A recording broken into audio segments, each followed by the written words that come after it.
ఆ దేవుడు ఆదేశిస్తేనే నేను పాటిస్తా అని రాజకీయంలోకి వస్తారానని ఏది క్లారిటీ చెప్పలే మన రజనీకాంత్ సార్. ఆయన మనసులో ఏముందో మనకు తెలియదు కానీ లీడర్లు, హీరోలు, అభిమానులు ఎవరికి దోచినట్టు వాళ్ళు చెప్తున్నారు సార్ గురించి.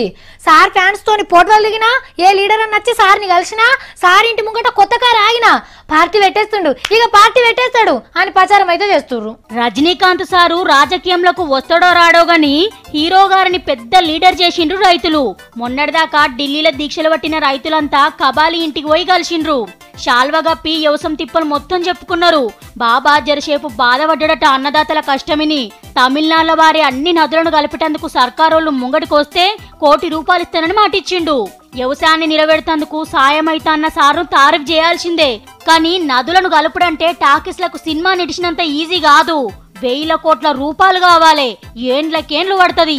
గంత పెద్ద కార్యం ఎన్నడు జరగాలే, సార్ ఎన్నడు ₹1 ఇయ్యాలే.